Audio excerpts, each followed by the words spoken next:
നമസ്കാരം. അപ്പോ എന്റെ ബർത്ത്ഡേ ഈ കഴിഞ്ഞ നവംബർ 8-നായിരുന്നു. എനിക്ക് എന്റെ ബർത്ത്ഡേ സമ്മാനം കിട്ടിയത്. സമ്മാനത്തിന്റെ ഒരു ഭാഗമാണ് എന്റെ ഈ കോലവും. 6 മണിക്ക് ശേഷമേ ക്ലാസ്സിൽ വരാവൂ. അപ്പോഴേ എനിക്ക് മനസ്സിലായി എന്തോ ഉണ്ട് ഒരു കള്ളത്തരം. അപ്പൊ ആ കടയിലെ ചേച്ചിനെ അകത്തേക്ക് വിളിച്ചു. അപ്പൊ ഞാൻ എന്താണ് ചേച്ചിനെ അകത്തേക്ക് വിളിക്കുന്നത്? അങ്ങനെ ചെന്നപ്പോ ഇതാണ് കൂടുതൽ സർപ്രൈസ്. അപ്പൊ ഞാൻ സർപ്രൈസ് ആയി. സത്യം പറഞ്ഞാൽ ഞാനത് ഒട്ടും പ്രതീക്ഷിച്ച ഒരു കാര്യമില്ല. അങ്ങനെ ആ കേക്ക് കിട്ടി ഞാനിങ്ങനെ വന്ന് അത് തുറന്നപ്പോ സത്യം പറഞ്ഞാൽ അതിന്റെ സന്തോഷം ഉണ്ടായത് വേറൊന്നും അല്ല.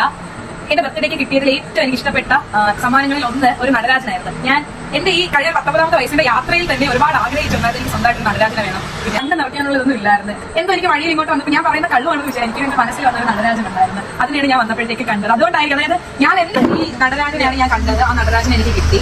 അപ്പോ ഒരുപാട് സന്തോഷമായി. എല്ലാവർക്കും കെട്ടിപ്പിടിച്ചു ഞാനേ ഇല്ല എല്ലാവരും എന്റെ കുട്ടികള് അപ്പോൾ മനസ്സ് മനസ്സിലാക്കി സന്തോഷമുണ്ട്. കഴിഞ്ഞ വീഡിയോയിൽ അഭിരാമി പറഞ്ഞതുപോലെ ഇന്ന് എനിക്ക് ഇത് കിട്ടാനായിട്ട് ഒരേ ഒരു കാരണമേ ഉള്ളൂ. അതെന്റെ ഗുരുവാണ്. വേറൊന്നുമല്ല, വെറും ഒരു 4ാം ക്ലാസ്സിൽ പഠിക്കുന്ന ഒരു കുട്ടി, ഡാൻസ് ആഗ്രഹിച്ച് വന്ന ഞാൻ ഇന്ന് ഇത്രയും മക്കൾ ഒന്നുമില്ലെങ്കിലും അവരുടെ കുറച്ച് സമയം എനിക്ക് വേണ്ടിയിട്ട് മാറ്റി. അവരുടെ സന്തോഷമായി ഞാൻ. അത് ഈ ഒരു 19ാമത്തെ വയസ്സിൽ എന്നെ കൊണ്ട് ചിന്തിക്കാൻ പറ്റുന്ന ഒന്നല്ല. ഞാൻ നൃത്തത്തിൽ വന്നില്ലായിരുന്നെങ്കിൽ ഒരുപക്ഷെ എന്റെ ജീവിതമേ ഇതൊന്നും ആയിരിക്കില്ലായിരുന്നു. ഒരുപാട് സന്തോഷം, ഒരുപാട് നന്ദി.